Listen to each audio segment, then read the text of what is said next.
Hello, listener. The fact you hear this means you're alive. If you're new here, consider subscribing and comment below where you're listening from. Let's begin the story. My name is Lucian Langford. Around here, I'm the guy you call when you want to learn bushcraft. Not the romantic kind, but the practical, dirty skills that actually keep you breathing when the weather turns violent. I run weekend seminars and private intensives, mostly for city folks who never learned to read the woods. Maria and I are the whole operation. She manages the bookings, waivers, and the endless stream of invoices, while I handle the fieldwork, sharpening knives, sourcing dry tinder, building shelters, and delivering the safety lectures nobody wants to hear until it's too late. We live on a modest spread outside a quiet farming town, positioned far enough from the highway that the nights are pitch black, yet close enough that on a still night, we can hear the low groan of a semi-truck downshifting on the grade. Late fall is when the land really tightens up around us. The leaves rot into slick mulch, frost coats the porch rail by dawn, and the wind starts testing every latch on the house. Most evenings follow a rhythm. Maria at the kitchen table with her herbal tea and laptop and me across from her oiling steel and restitching canvas straps while she reads off next week's schedule. But a year ago, I built something I never advertised to a soul.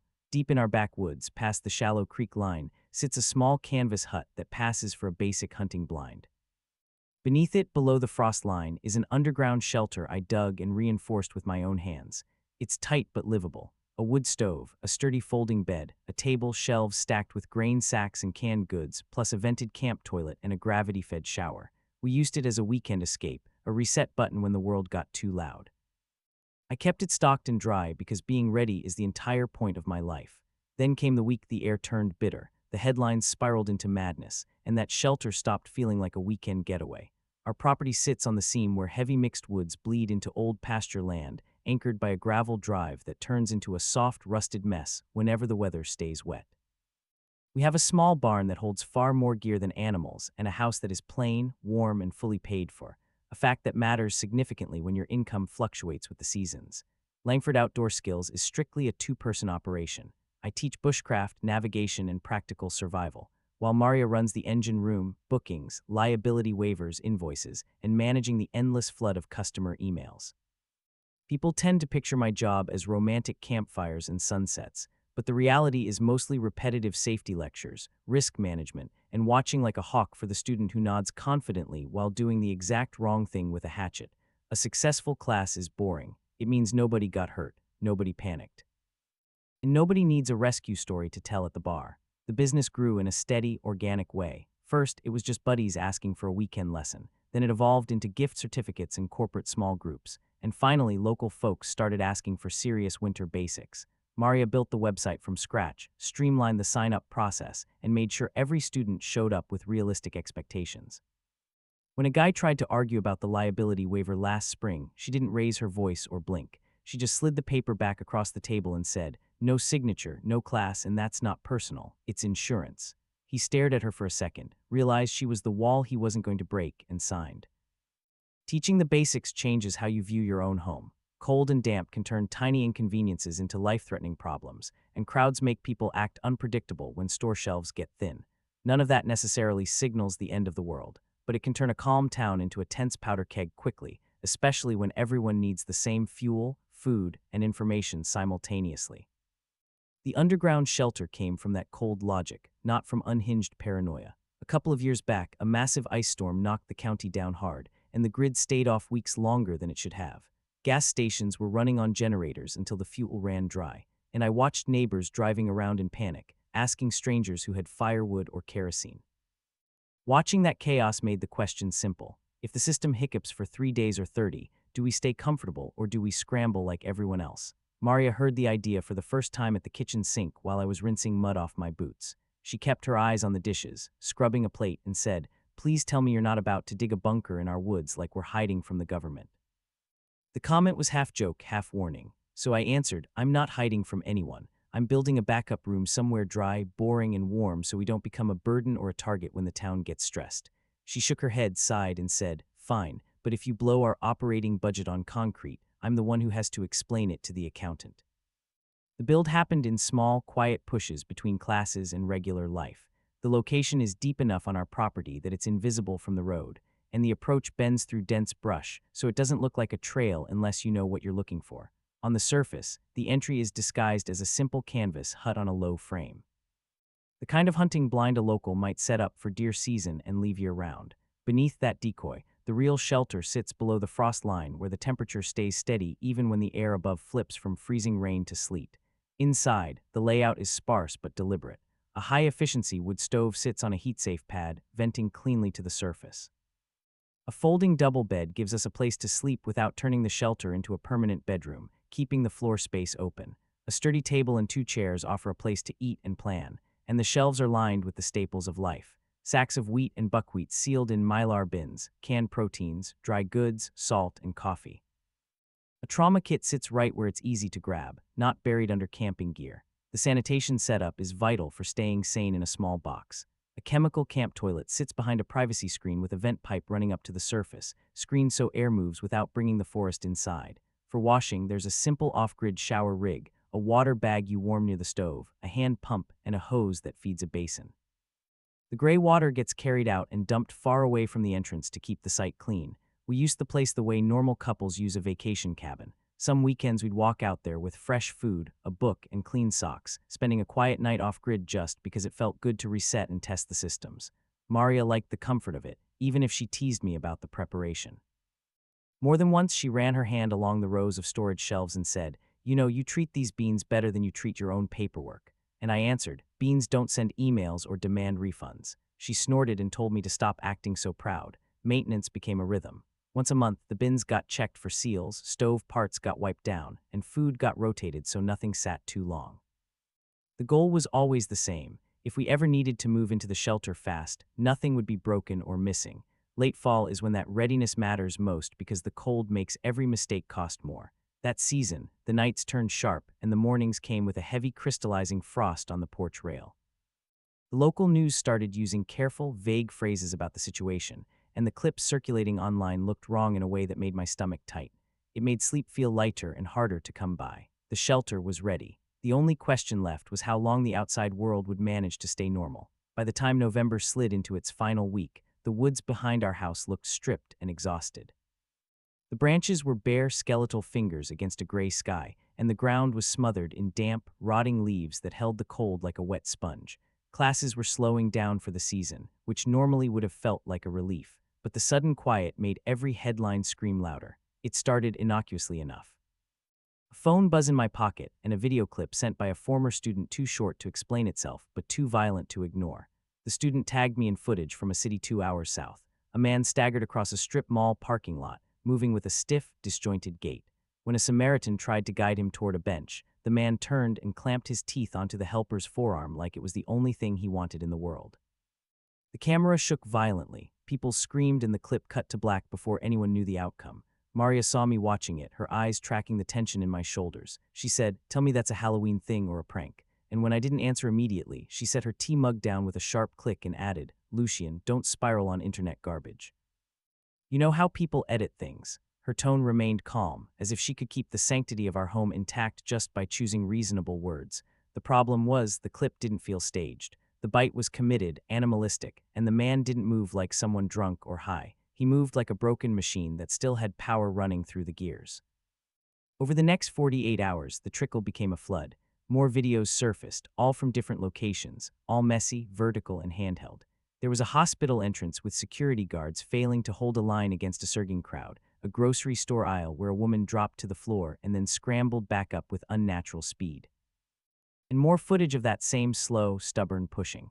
The common thread wasn't speed, it was persistence. The sick ones moved with a dull, plodding determination, closing the distance like nothing could talk them out of it. Local radio tried to stay normal at first. Weather, sports scores, school lunch menus before shifting to a brief, hesitant update about isolated violent incidents in several major metro areas. That phrase landed wrong. Maria opened the official state emergency sites on her laptop, her face illuminated by the blue light. She said, "They're not saying much, which means they don't know much or they know everything and they're trying not to light a fuse." She paused, looked at me, and asked, "Do you think this actually reaches us?" That night, an emergency alert hit both our phones simultaneously. A harsh, dissonant tone that made the dog lift his head and whine. The text warned citizens to avoid medical centers, limit travel, and report bites or unusual aggressive behavior. Maria read it twice, then whispered, "By bites," like she couldn't believe that primal word was sitting in a government notice. She stared at the screen a second longer and asked, Are you thinking about the shelter? A nod felt easier than a speech, because the shelter had stopped being a hobby the moment that alert sound died away. After dinner, the sleet started tapping against the window glass, and the forecast called for heavy snow by the weekend. Cold would slow people down, but it would also make mistakes lethal. Morning brought a thin crystalline frost on the porch rail and a new vibrating tension in town. The county sheriff's page posted a calm statement about staying indoors after dark and not approaching anyone acting confused. The comment section dissolved into toxicity and panic almost instantly, which told me the social contract was already fraying. Maria wanted structure because structure keeps her panic in a box. She opened a fresh spreadsheet and said, "Before you start hauling things into the woods like a survivalist cliché, we list what we have, what we need, and what we can carry without making 10 trips." My first impulse was to ignore her and start moving gear immediately, but she kept her voice even and added, "Fast is good, Lucien, but fast and sloppy is how you forget water treatment and batteries." That stung because it was true. We built the loadout list right there on the kitchen table. Water filtration first, then dense calories, then medical, then heat support, then tools. Defense sat on the side as its own line, not because we wanted trouble, but because trouble doesn't ask for permission. Maria wrote the categories in neat block letters, but my eyes kept drifting to the driveway and the road beyond. When she caught me doing it, she snapped her fingers and said, "Stop scanning the perimeter like a guard dog and help me count." And I said counting won't matter if people are already coming up that driveway. She slid a pen toward me and answered, "Count anyway. I'd rather be annoyed with you now than desperate later." The national news finally caught up by the afternoon. Officials used careful, sanitized words about a public safety emergency, but the advice boiled down to the same useless mantra. Stay home and stay calm. The map behind the anchors showed infection clusters blooming near major highway interchanges, and that matched what my gut already knew. Maria muted the TV, the silence sudden and heavy. She said, "If city people get scared, they drive. That's just math." And then she added, "And if they can't get gas or a hotel room, they start knocking on farmhouse doors like ours." That was the moment the plan locked in. Waiting for official instructions meant waiting for the desperate crowds, and crowds meant strangers on our road. If we staged supplies in the shelter now, we could disappear later without a show. We started that evening, not because it was dark, but because it was quiet. Maria pulled heavy storage bins from the pantry and said, "No hero loads, okay? Don't blow your back out on the first run," giving me a look that meant she remembered the last time I tried to carry too much. Dense food went first. Rice, oats, pasta, peanut butter, coffee, and salt marked with a quick label on the lid so we wouldn't waste time opening them later. Several 5-gallon water jugs got filled at the sink, and extra empty bottles went into a tote because clean water is never the thing you regret carrying. Before bed, the radio stayed on for 5 minutes of static and looped warnings before going silent. The weather report called for a hard drop in temperature and a chance of significant snow within days. Maria shut her laptop, the click echoing in the kitchen. She said, "If this goes sideways, we go early, not late." And she waited until I met her eyes before adding, "Promise me you won't try to talk me into staying up here just to watch what happens. I don't want to see the end of the world from the living room window." I answered, "No watching, just prep." The way she exhaled told me she'd been holding her breath longer than I realized. Outside, the wind picked up, rattling the eaves, and the bare woods behind the house suddenly felt different. Not just a property line, but a place that could hide us or a place that could hide someone coming our way. The next morning, we made a silent agreement to treat the situation like a workday, not a panic day, because panic burns unnecessary energy and makes you miss critical steps. Maria cleared the kitchen counters, lined up the dark storage totes, and said, "We move in layers. Essentials first, comfort second, and we keep the house looking normal until the very second we don't need it anymore." Her voice sounded calm, leveled by sheer willpower, but she kept pressing a strip of duct tape down on a lid with white-knuckled force, like she needed something simple to control. The cold had settled in hard overnight. A heavy frost sat on the porch rail. The creek carried a thin, fragile skin of ice in the shaded bends, and the air smelled sharp and metallic like snow waiting just behind the ridgeline. My external frame pack came out, straps got tightened, and the rules stayed the same as it did in my classes. Heavy weight close to the spine, nothing swinging, no loose clatter to give away position. Water came first. 2 full jugs went into the main compartment of my pack, and Maria handed me a smaller filtered bottle and said, "That one is for the walkback, not the shelter. Drink it if you need it, don't hoard it." I started to argue out of habit, thinking about conservation, and she cut in with, "Don't be tough, Lucien, be useful. You can't carry 70 lb if you're dehydrated." The logic landed, so I clipped it where I could reach it. Food followed, and we focused strictly on caloric density. Rice, oats, canned beans, condensed soup, salt, coffee, and peanut butter. Maria taped a bright note to the top tote that said, "Open first." And when I smirked at the micromanagement, she said, "Laugh later. In the future, you will be tired and stupid, and he will thank me." Then she slid a heavy jar of local honey into the tote, a small luxury she refused to leave behind. Medicine was the next layer. We packed trauma dressings, antiseptic painkillers, stomach meds, spare nutritional gloves, and blister care kits. Maria held up a tube of antibiotic ointment and said, "This stays close to the top."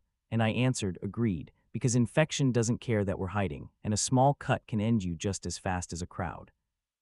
Defense came last in the house, and we handled it with a quiet, grim reverence. The shotgun case came out, the action checked open, and the shells stayed boxed to prevent rattling. Maria stood in the doorway with her arms folded tight across her chest and said, "I hate that this is on the list. I hate that we even have to think about it." I kept my voice low and said, "So do I, but if we're right about what's happening and we skip it, we lose everything else we just packed." She nodded once, not happy, just realistic. The shelter already had its base stock, grain sacks sealed in Mylar bins, and plenty of canned goods, but I wanted enough near-term calories that we could close the hatch and stop thinking about the town for a while. More buckwheat flour and bags of dried fruit went in, and Maria made me write every item down on a notepad. When I sighed at the delay, she tapped the pen on the table and said, "You teach planning for a living, so don't fight me when I'm doing the same thing." Every trip into the woods had to look like a casual woods walk if anyone glanced our way from the road. No wheelbarrows, no dragging sleds, just packs, dark totes carried low in a steady pace. The route ran behind the barn, crossed the creek on two flat, stable stones, and bent into the thicker pine stands where the ground stayed soft with needles and swallowed the sound of our boots. The canvas entry hut looked like a simple hunting blind, blending perfectly into the gray and brown of the late autumn woods. Maria paused at the flap, scanned the surrounding trunks for movement, and said, "I still can't believe you built this and never told a single neighbor." I answered, "If it becomes a story, it becomes a map, and maps get people killed." And she let out a small huff and said, "You act like people notice everything, but most people don't look up from their phones." Inside, the stairs dropped into steady, cool air, and the shelter smelled like deteriorated wood and clean storage. We set the first load down, and Maria ran her palm over the cold stove top and said, "Still dry. No dampness," like she was checking equipment at the office. The hygiene corner got a quick inspection, too. Toilet lid sealed, vent pipe tight, hand wash jug full. Seeing it all in place calmed a tight knot in my chest I hadn't realized was there. Back at the house, the second run was heavier. We packed tools and simple ceiling supplies, duct tape, heavy plastic sheeting, paracord, headlamps, spare lithium batteries, and the small hand crank radio. Maria held the radio up and said, "If the cell towers quit, this is our news." And I answered, "And our warning system." Winter layers came next. Extra wool socks, gloves, thermal base layers, and closed cell foam pads. Maria wanted more blankets than I initially thought necessary. When I pointed out the 0-degree sleeping bags, she said, "I'm not trying to be brave and cold, and I'm definitely not listening to you complain about shivering." Later, the blankets went in. By late afternoon, the panic in town started bleeding into our phones in ugly, fragmented pieces. A video of a gas station crowd yelling over a dry pump. A shaky clip of people pushing violently at a clinic door. An emergency alert telling everyone to stay indoors and avoid contact with anyone acting aggressive or confused. Maria watched for 10 seconds, turned the screen off, and said, "Okay, we finished tonight, right now." The last run included the things we kept meaning to stage someday, but never did. Ferro rods, extra stove gaskets, a small propane burner, and a bucket of simple hardware. Maria carried a fireproof document box, too. Not because it mattered for physical survival, but because it held IDs, deeds, and cash. When I lifted an eyebrow, she said, "If we come back up and the world still wants forms, I want us holding the forms." Dusk came early, turning the trees into silhouettes. The wind pushed through bare branches with a hollow sound, and down the road an engine revved hard, then cut off abruptly. Maria froze on the porch, hand on the railing, listening. She whispered, "That's not Mr. Harlan's truck." I answered, "No, too heavy, maybe a diesel van." We didn't wait to confirm. Curtains closed, lights killed, the last bag hoisted onto our backs. Maria locked the back door, pocketed the key, and said, "If anyone knocks later, they can knock on wood." "We aren't home." Then we walked into the tree line, the cold biting our cheeks and the quiet closing in behind us like a heavy door. Behind us, the driveway stayed empty for now, but we both knew it wouldn't stay that way forever. Traffic materialized before sunrise. Headlights swept the tree line on the far perimeter of our road, and engines idled with a low, nervous rumble, like people were afraid to turn them off in the cold. A week ago, the only vehicles out here belonged to farmers and mail carriers, but now it sounded like a stadium parking lot starting up. Maria stood at the kitchen window, clutching a mug with white knuckles, watching red tail lights drift past the barn like fireflies. She said, "This is what you meant, the displacement." And the words weren't angry, just tight. I answered, "Yeah, this is the wave," because there was no point in pretending otherwise. Phones still worked, but the signal felt crowded and sluggish. Alerts kept hitting our screens, first telling people to move toward public shelters, then frantic warnings about infected individuals moving through rural towns. The language shifted in real time, sounding less like instructions and more like officials learning the horror while they spoke. By mid-morning, the county road was busy enough that you couldn't call it normal traffic anymore. A sedan with out-of-state plates crawled past our driveway, slowed to a walking pace, then rolled on. Another vehicle did the same thing 10 minutes later. The driver, leaning forward over the wheel, tried to read our house number through the bare trees. Maria set her mug down hard and said, "They're scouting, looking for empty places." And she didn't have to explain the implication. We kept the house structurally quiet, curtains drawn tight, no porch light, no doors opening and closing. If someone drove by, the goal was for the place to look empty, asleep, or already abandoned. The shelter was fully staged, so the only risk left was attracting attention before we vanished. Around noon, a neighbor's truck crunched into our gravel drive. It was Ken from 2 properties over, a decent guy who swapped tools and never borrowed money. He parked crooked, left the heavy diesel engine running, and walked up the steps with his hands open to show he wasn't armed. Maria touched my arm and asked, "Do we talk to him?" And I nodded because ignoring him would make him worry, and worried people come back with pry bars. On the porch, Ken's face looked gray in the cold light. He kept glancing over his shoulder toward the road and said, "You see in all this," like it might still be a fluke he could wake up from. I stayed behind the screen door and said, "We're seeing it, Ken." He swallowed hard and added, "My sister's in the city. She called an hour ago. She says it bites. People getting grabbed and chewed on in the street." He said it fast, breathless, like saying it slower would make it too real to handle. Maria stepped up beside me and said, "Ken, go home. Lock up and don't open for anyone you don't know." He nodded, wiped his mouth and said, "They keep pulling into driveways asking for gas." And then he leaned closer to the screen and asked, "You got a plan? You guys always have a plan." He wasn't asking for a speech. He was asking if we were about to turn into a threat on his doorstep. A small, silent argument flashed between Maria and me. She wanted to tell him more because she hates leaving people blind, and I wanted less said out loud because information is leakage. Ken saw the hesitation and lifted both palms. "I'm not trying to pry," he said. "I just need to know if you're staying or leaving. If you leave, I might follow you." That line landed hard. I kept my voice even and said, "We're staying on our land. We're locking down." Maria added, "If it gets worse, don't come looking for us, Ken. Just take care of your own place." Ken stared at the yard for a second, processing the rejection, then nodded.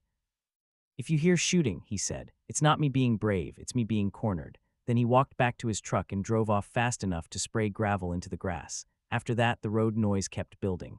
More vehicles, more doors slamming in the distance. A dog barked ferociously for 10 minutes somewhere east and then went suddenly chillingly silent.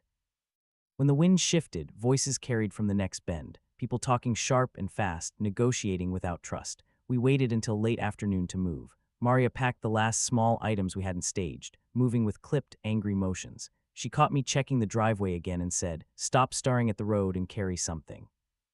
And I answered, "I'm watching for a reason." And she shot back, "Then watch while walking." The dog presented the hardest tactical problem. Taking him was impossible. A single bark underground would bury us, but leaving him loose meant he would follow us to the hatch and mark the spot.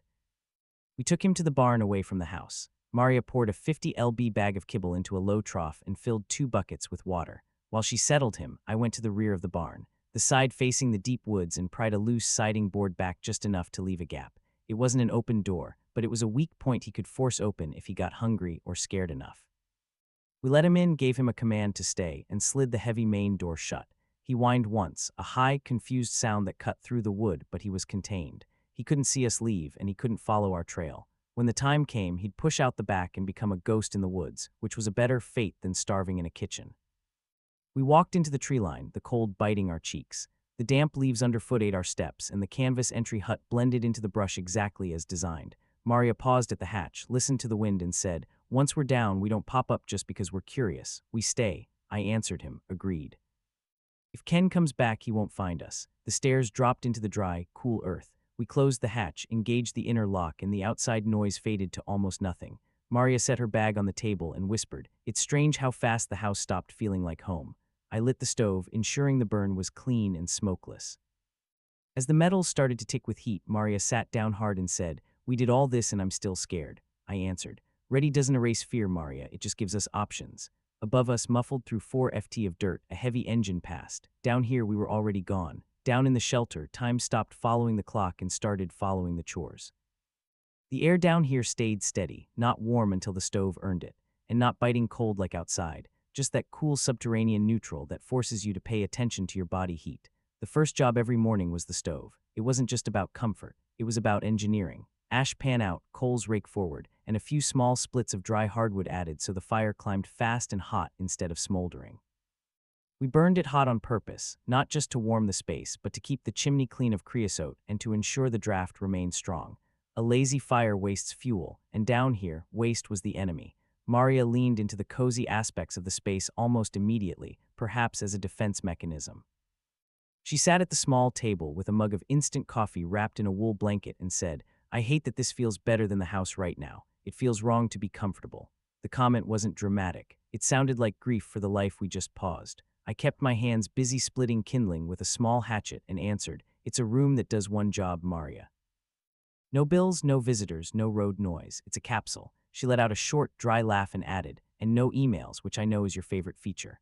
Food organization became the first real project. We set up a store that looked less like a pantry and more like a warehouse. Grain sacks stayed sealed in their mylar bins to keep moisture out, and we made a rule to only open one bulk container at a time, so nothing went stale. Cans went on the lower, reinforced shelves by type. Beans and heavy soups in one row, proteins like meat and fish in another, then lighter, dry goods above them. Maria wanted labels on everything. I argued for speed, just wanting the boxes off the floor. She held a black marker up, looked at me over it, and said, "If you make a mess now, we'll pay for it later when we're tired and digging for dinner in the dark." That shut me up, so we labeled in plain block letters and moved on. Water was the daily math problem. We had jugs staged inside, but that was our emergency reserve. As long as we could move, we used the creek. A covered bucket sat by the water's edge, tucked behind a thicket of dead briars so it didn't catch anyone's eye.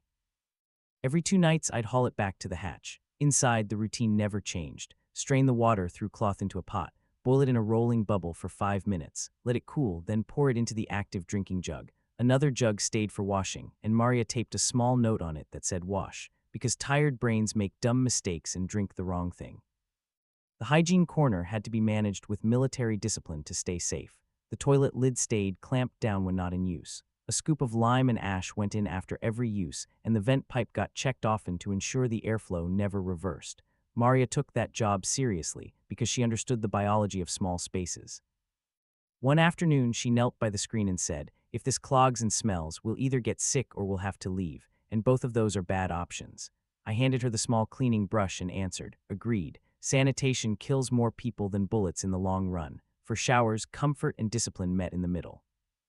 A black water bag warmed near the stove, then got hung on a hook where a hand pump fed a hose to a simple spray head over a basin. It wasn't luxury, but it was enough to rinse the sweat and stress off. Used gray water went into a sealed container and got dumped downhill far from the entrance in the creek. Maria kept a hawk's eye on that process and said, "No soap near the water source." And I said, "I know." Even though she was right to keep repeating it, power stayed small on purpose. A battery bank and 2 headlamps lived in a waterproof box, and the folding solar panel only came out when the sky was clear and the woods were silent. The radio came on twice a day, morning and late afternoon, and the rest of the time it stayed off to save juice. Most broadcasts were looped instructions telling people to report to designated aid stations in town, and every time we heard that, Maria's mouth tightened like she'd bitten down on a piece of glass.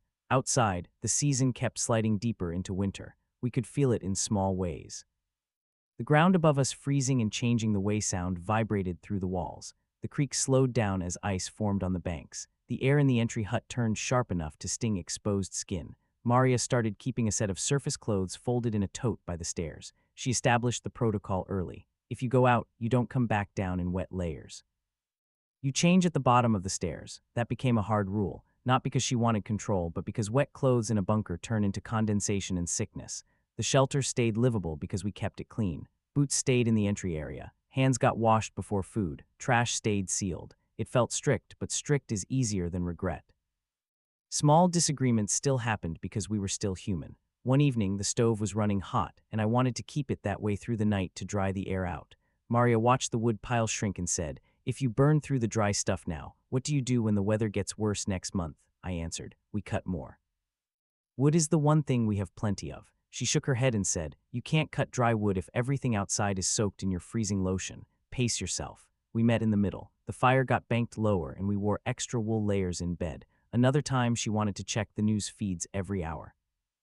I heard the phone chime for the third time and said, that's not information anymore, that's just stress. She shot back, not knowing is worse, then looked at me and added, you can be calm because you're doing something with your hands. I need to know what's coming.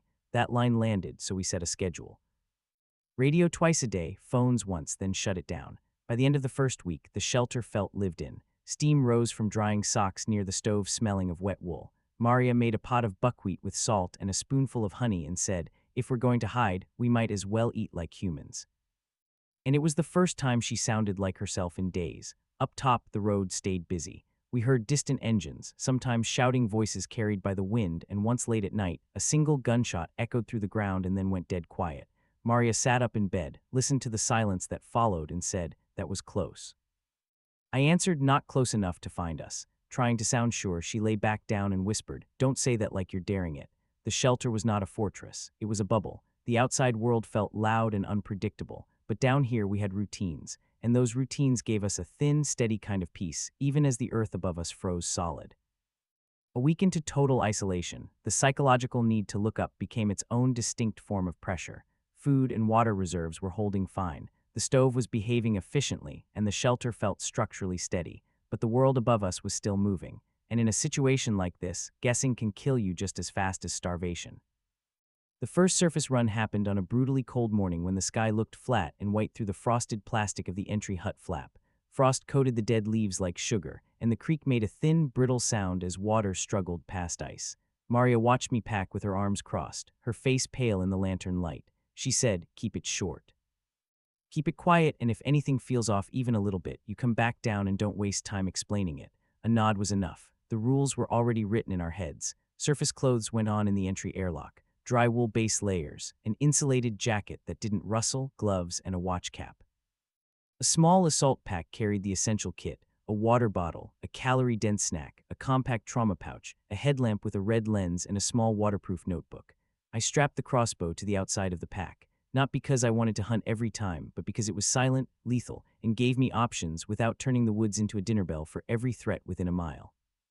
The outside air hit hard, colder, and sharper than it sounded from below. My breath plummeted in the air, and every step on the frost wanted to crunch like breaking glass. Moving slow mattered more than moving fast. The route stayed the same, out from the canvas hut, angling through the thickest brush to break up my silhouette, then pausing behind a massive oak where I could watch the slope down toward our road without showing myself.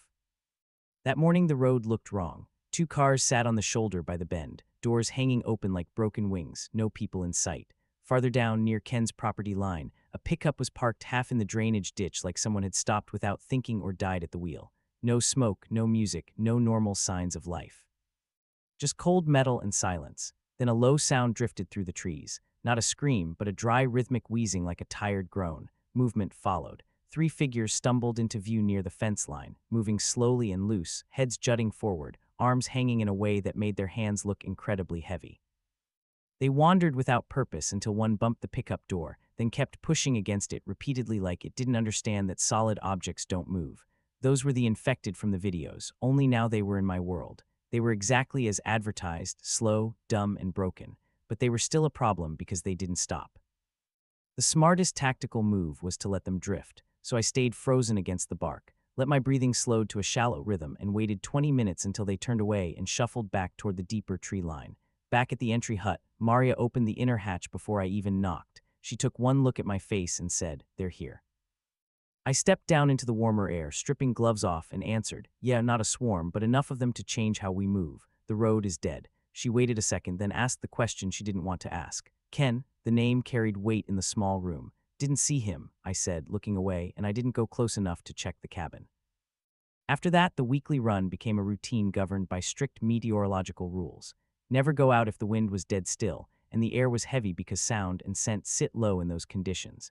Never go out when sleep is falling hard because a twisted ankle is a death sentence when you're solo. We moved when the weather gave cover, light drizzle, steady wind to mask noise, or fresh snow that softened footsteps. I always left a detailed note on the table so Maria knew exactly where to look if I didn't come back. Hunting stayed practical and opportunistic. Rabbits and squirrels were the target. Close range, fast work. A clean shot. Then the animal went into a sealed game bag immediately so no blood dripped along the extraction path. Field dressing happened far downhill away from the shelter, and the remains went deep under heavy rocks so nothing scavenged near our entrance. One afternoon, the woods gave me a clear sign that the dead weren't the only problem. Fresh boot prints crossed the creek mud near our usual stepping stones. Wide tread, aggressive stride. Definitely not mine and definitely not Maria's. The prints didn't head toward our entry, but they meandered, stopping at large trees like someone was scanning the ground for caches or signs of life. On the way back down, Maria met me at the bottom of the stairs, sensing the tension. She said, "You're late." "You're never late." Her voice stayed controlled, but her eyes were sharp. "Tracks," I answered, keeping it short as I unclipped the crossbow. "Human recently, maybe 2 hours old." She held the hatch open, then asked, "Did you follow them?" "No," I said. "I watched from cover for 20 minutes, confirmed the area was cold, and came back." She let out a breath she'd been holding and said, "Good, we don't get points for curiosity." Another run a few days later took me closer to the edge of town to gauge the perimeter. The old feed store sat dark, the front windows taped or broken inward, and a row of shopping carts was scattered in the lot like someone had quit mid-task. A slow, solitary figure wandered near the propane cage, bumping the chain-link fence and drifting away. From behind a house a block away, shouting rose sharp, panicked voices, then cut off abruptly like a radio being unplugged. Nothing there felt worth a fight. I grabbed a box of batteries from the cab of an unlocked truck in the lot and pulled back. That night the radio finally gave a clearer picture. Town shelters were full or compromised. The county was begging for volunteers and supplies, but the tone was desperate. Reports of attacks were spreading along highway routes and the advice remained the same. Stay inside, avoid contact, don't try to be a hero. Maria listened. Shut the radio off with a definitive click and said, "So the safe plan is still the plan." We stayed deep. "Yep," I answered, staring at the cast iron stove. The quiet that followed didn't feel like fear anymore. It felt like a decision hardening into concrete. The next run toward town wasn't about hunting for calories. We still had plenty of rice. It was about reconnaissance, learning where the line was drawn, how far the rot had spread, and whether our quiet corner of the county still had room to breathe. A light dusting snow had fallen overnight, just enough to soften the hard edges of the ground and make every fallen branch look traced in white chalk. That kind of snow helps and hurts in equal measure. It covers old tracks, resetting the board, but it makes any new movement blatantly obvious, turning the woods into a place where every mistake leaves a signature for anyone with eyes. Maria stood at the table while I prepped my kit, her face tight. She said, "If you go into the village, you don't improvise, Lucian. You take exactly what's on the list. You verify the perimeter and you come back." Her fingers tapped the folded paper once for emphasis, and she added, "And if you see people, you don't get into a conversation. We aren't recruiting." I nodded as I shrugged on the small assault pack, light but organized. It held a trauma pouch, a dense calorie brick, 2 empty canvas sacks for hauling, a red lens headlamp, and the crossbow strapped to the side because silence still mattered far more than the brute force of a firearm. The approach stayed slow past the oak, down through the dense brush, and along the low drainage ditch that keeps a hiker below the road's sightline. At the first bend, the decay was visible. 2 cars sat on the shoulder with doors hanging open, interiors dusted with snow, no people in sight. Near the 4-way stop, a pickup was parked half in the ditch like someone had quit driving mid-thought. No smoke, no music, no normal signs of life, just cold metal and a heavy oppressive quiet. Movement materialized near the gas station pumps. 2 infected wandered aimlessly, slow and loose in the joints, bumping into a metal trash can and drifting away without reacting to the noise. They didn't hunt with intelligence. They just kept moving steadily and stupid. And that mindless steadiness was the real danger because it never negotiated and it never got tired. My plan was simple. Stay wide, stay behind hard cover, scavenge specific maintenance items, and leave before curiosity turns into contact. A side street led behind the local hardware store where the loading door faced a narrow, shadowed alley. Snow had drifted into the cracks, and the steel handle was cold enough to sting through my gloves. Inside, the aisles were a chaotic mess, stripped bare as if a swarm of locusts had passed through. Most of the high-V value items were gone. Batteries, flashlights, heaters, and hatchets. But the back corner still held the unsexy survival items that panicked looters always skip in their rush for immediate solutions. I filled the sacks with the boring essentials. Heavy-duty trash bags, zip ties, duct tape, a gallon of bleach for the toilet, a box of plain nails and dish soap. Life underground runs on sanitation, not just bullets. A dragging shuffle floated from the front of the store, followed by a soft, wet bump against a shelf. The safest move was to freeze. My boots stayed planted, my breath shallow. After a tense minute, the sound drifted away toward the street, and the store returned to a dusty silence. Back outside, the snow started falling again in thin, dry flakes. The ditch line should have carried me straight back to the safety of the woods, but something new blocked the route near the church. A clean black SUV with city plates and a sleek roof box sat idling, looking like a family ski trip that never found its resort.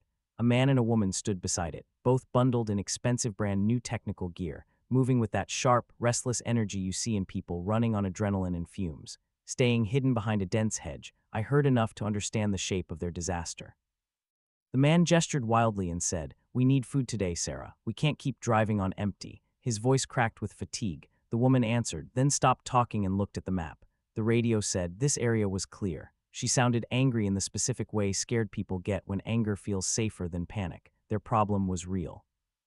It was also absolutely not my problem to solve. The hard part wasn't the moral choice. It was the tactical one. If they saw me, they would follow. A desperate person who follows you through snow is a person who learns your route home. When the man stepped away from the SUV and started walking down the sidewalk, scanning the houses, I backed deeper into the hedge, keeping my profile low. A dead branch snapped under my boot with a sound like a pistol crack. The man stopped instantly, his head snapping toward my hiding spot. For a second, it felt like the game was up. Then an infected man groaned near the gas station. A low guttural sound in his attention snapped the other way. That sound changed the physics of the street. The couple froze, then moved faster, pulling close to the metal safety of their vehicle. The woman hissed, "Get in the car." And the man answered, "Not yet. Look," pointing down the road like he was trying to count the threat. 3 infected drifted into view, drawn by the earlier noise, moving slow and steady, indifferent to the cold or the snow. The couple didn't run immediately. They hesitated. Hesitation is what gets modern people killed. I used their distraction to slip away, cutting across a backyard, stepping carefully where the snow lay thickest to blend my prints and dropping into the drainage ditch again. The crossbow stayed down. The goal was to vanish, not to win a fight. By the time the trees swallowed the town sounds, my breath was coming hard, not from physical exertion, but from the stress of holding quiet while humans made loud choices that could spill into our woods. At the oak, I paused, listened for 10 minutes, and waited until the only sound was the wind rattling the bare branches. Maria opened the hatch before I even knocked, like she'd been vibrating with tension the whole time. She took one look at the sacks and said, "You got the boring stuff." I nodded, stripping off the outer layers. "Yeah, bleach, nails, tape, the stuff that keeps us clean and closed." She leaned closer, smelling the cold on me, and asked, "Did you see anyone?" "2 people from the city," I said, keeping my voice low to match the room. "They're hungry, they have a car, and they're still thinking like there's help nearby." Maria's mouth tightened into a line, and she said, "So it's starting the migration." "It's been starting," I answered. "Now it's close enough to touch." We put the supplies away in silence, and the quiet in the bunker felt heavier than before. The outside threat wasn't just infected bodies drifting down a road anymore. It was living people learning one cold hour at a time that safety is a finite resource that usually sits behind someone else's locked door. Maria looked toward the stairs and said, "Next time you go up, they might be on the road. Promise me you won't hesitate." Snow fell in thin, dry flakes, and the village felt quieter than it had any right to be. The cold air and the soft, fresh powder swallowed the ambient noise, creating a vacuum where sound traveled too far and too clearly. It was a silence that felt heavy, waiting for something to break it. 2 mornings after the hardware run, another surface check felt tactically necessary to confirm the perimeter. Maria watched me cinch the pack straps at the table, her face illuminated by the low light of the lantern. She set her hand on the inventory list and said, "If you see that city couple again, don't let them pull you into a conversation. Sympathy is how you get compromised." She held my eyes for a second, making sure the order landed, and added, "Hungry people, red faces better than you think, so keep yours steady, keep your distance, and come back the moment the situation feels wrong."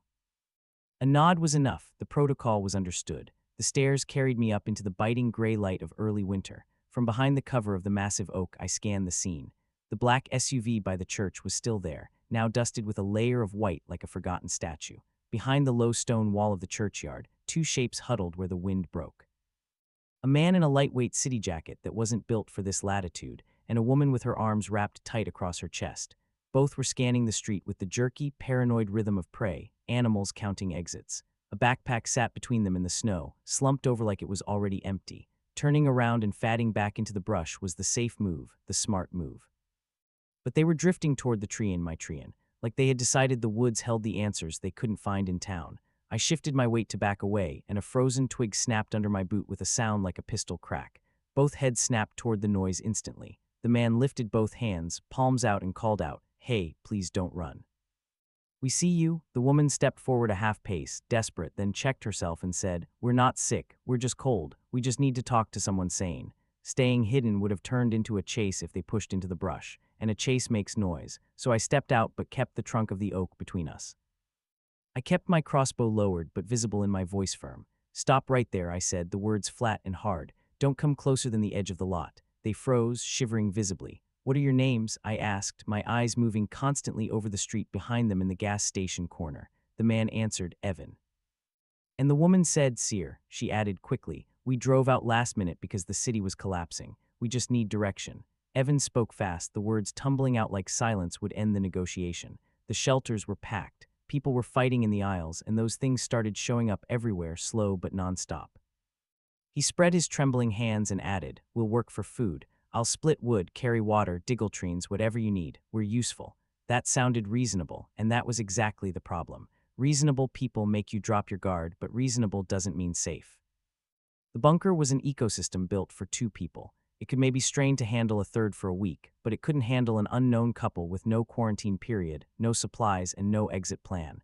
Physics doesn't care about empathy. "I can't take you," I said, keeping the emotion out of it. "I don't have the space, and I don't have a way to keep you separate." Evan's face tightened, his desperation curdling into frustration, and his voice rose a notch. "Separate from what?" he asked, stepping closer to the wall. "We told you we're not sick." Sierra's jaw set and she said, "No bites, no scratches, and no blood that isn't ours. Look at us." Keeping it honest mattered, even at the end of the world. "I'm not calling you liars," I said. "I'm saying I don't know you, and I'm not risking my wife on a guess." The word wife changed the temperature in the air. Sierra flinched like it was unfair that someone else existed behind my refusal, and she said bitterly, "So she gets warm and I freeze. That's math." Evan's eyes flicked past me into the dark trees, and the next question came out sharper than it should have. "What's back there?" he asked, taking another step. "You have a cabin, a basement." I shifted so my body blocked his line of sight and said, "Nothing that helps you, back off." Sierra grabbed Evan's sleeve, pulling at the nylon. "Evan, don't do this," she whispered low and sharp like she could hear the edge he was slipping over. He shook her off, adrenaline overriding his common sense. Hunger and fear pushed him into anger, and anger pushed him into noise. "You're really going to let us starve right here?" he shouted, his voice cracking and bouncing off the stone church wall. "You have food, I know you have food." I tried one last clean ending to the standoff. "Go back to your vehicle," I ordered. "Stay quiet, lock the doors, and leave if you get a chance. This conversation is over." Evan shook his head hard, his face red with cold and rage, and raised his voice again, screaming now, "Help us. You have to help us," he was shouting at me, but that shout carried farther than he understood. From the gas station corner, a low groan answered then another. Slow gray shapes drifted into view near the pumps, moving dumb and steady toward the loudest sound in the area. Sierra saw them first and went pale as snow. "Evan," she hissed, gripping his arm so hard her knuckles went white. "You just called them." Evan backed toward the wall, eyes wide now, the anger draining out to leave only terror. "Do something," he yelled at me, the words coming out like a demand. There was no clean fix. Shooting the crossbow was too slow for a group. Shooting a gun would pull every infected person in the county. Running toward them to play hero would put me within grabbing distance of the dead. I made the only choice that kept the bunker secret. I slipped on the packed snow, scrambled back into the ditch, and cut hard into the trees, using the dense brush to break the line of sight. Branches grabbed at my jacket as I pushed deeper, moving fast and low. My breath burned cold in my throat. Behind me, Evan's pleading broke into a high, tearing scream. Sierra's scream joined it a second later, sharp and terrified, and then both voices got swallowed by low, wet sounds of tearing cloth and struggle that didn't need words to explain. The worst part was knowing the infected were slow, which meant there were long, agonizing seconds where those two understood exactly what was happening to them. At the oak, I forced a stop. My ears stayed open, straining against the wind. My eyes stayed locked on the ditch line. After a long minute, nothing followed my route. The only sounds left were distant wet groans and the wind rattling the bare branches. Warm air hit my face as the hatch opened. Maria's face was tight with worry, and she read the answer in my eyes before I even finished stepping down the ladder. "They were there," she said, her voice steady only because she was forcing it to be. "Yeah," I answered, stripping off my gloves with shaking hands. I said no. She waited, hands clenched white on the table edge, then asked, "What happened?" "I heard something." "They got loud," I said, the words tasting like ash. He shouted, The infected came in from the station, and I left them. Maria sat down in the chair like her knees had suddenly quit working. You did what you had to do, she said, but it sounded like a fact she hated, a bitter pill she couldn't swallow. That night, we changed the routine immediately. The next surface run would use a completely different route, and the creek crossing would move upstream because if Evan and Sierra had been watching the woods before the end, they might have marked the same landmarks. Maria wrote a new note beside the radio in jagged letters. No more talking. She looked at me like she needed to hear it confirmed. No more, I answered. The infected might stay dumb, but people learn fast. And as I learned today, desperate people die loud. Weeks dissolved into a rigid cyclical pattern that felt less like hiding and more like operating a closed life support system. Outside, the village remained unsettled. Engines came and went at odd hours, and the occasional dry groan drifted through the trees carried by the wind. But down in the shelter, the physics of our world stayed under strict control most days anyway. Heat was the primary currency. The stove got a hot, clean burn in the morning to drive out dampness, then a smaller maintenance burn in the late afternoon. The rest of the time, we let it sit cold to conserve fuel. Dry wood was precious, so every surface run included a quiet scan for standing dead branches and a careful haul back to the entry hut. Small seasoned pieces that lit fast and burned without creating a visible exhaust plume. Visible smoke was a beacon we couldn't afford, so the rule remained absolute. Burn hot, keep it short, and never let the fire smolder into a thick white signal. Food stayed boring on purpose. Grain sacks and canned meals carried us through the cold stretch, and small game filled in the gaps only when the woods offered an easy, silent opportunity. Maria ran the shelf like a quartermaster in a tiny store, rotating cans, keeping one bin open at a time, and logging every single calorie we consumed so nothing vanished without a record. One night she slid a bowl of plain buckwheat across the table and said, "You were right about stocking this. I hate it, but you were right." Then she shook her head and added, "It doesn't make this feel normal, though." I answered, "No, but it makes it possible." She nodded slowly, accepting that possible was the best deal available. Water required strict math. Collect, strain, boil, cool, pour, and mark the jugs clearly, so tired hands never guessed which water was safe. The shower setup wasn't fancy, but it kept our skin from breaking down and our heads clear. The toilet corner stayed clinically clean because in a space this size, hygiene is health. The vent pipe got checked the same way you check a perimeter lock, often and without drama. The hardest part wasn't the physical work. It was the mental noise. Staying underground makes you safer, but it compresses your world into a box, and small worlds magnify every emotion. Some days Maria wanted to talk through every grim possibility. And some days she needed absolute silence. Some days my patience ran thin over nothing. A dropped spoon, a misread label, or a radio message that said nothing new. When the tension got tight enough to snap, we retreated to simple, repetitive tasks. She would look at me and say, "You're spiraling." And I would answer, "Yeah." Then I'd sit and split the kindling with a knife until the room felt steady again. After the church incident, the rule about strangers became permanent law, not because we hated people, but because we had learned what desperation does to the human voice and how those voices pulled trouble in like a magnet. If we heard humans on the surface, we stayed down. If someone called out, we did not answer. It felt cruel the first time, then it felt necessary, and finally, it felt like the only boundary keeping our marriage and our lives intact. Radio updates never made the outside picture clean. The advice kept circling back to designated shelters and mandatory check-ins, and while the wording kept shifting, the tone stayed the same. Calm, scripted words plastered over a messy, violent reality. Reports mentioned clusters of slow, infected drifting along highways and through backyards, matching exactly what I saw on my runs. By early winter, the snow started to stack up instead of melting. That helped because it slowed movement, but it made every trip harder. Cold air punishes mistakes. Surface runs stayed short, and gear got stripped and dried in the entry hut before coming back into the main room. Maria enforced that protocol without apology. One evening, she pointed at my damp sleeves and said, "Change before you sit. I don't want to babysit a fever down here." The tone told me the argument was over before it started. The shelter didn't fix the broken world above us, but it gave us a place where physics still worked. Wood makes heat. Heat dries clothes. Clean hands keep you from getting dysentery. Silence keeps you from being found. Every day we followed those rules, and every day we bought another sunrise, sometimes lying in the folding bed with the stove ticking as it cooled and the wind muffled by 4 ft of earth. My thoughts drifted back to the house and the normal life we left behind without saying goodbye.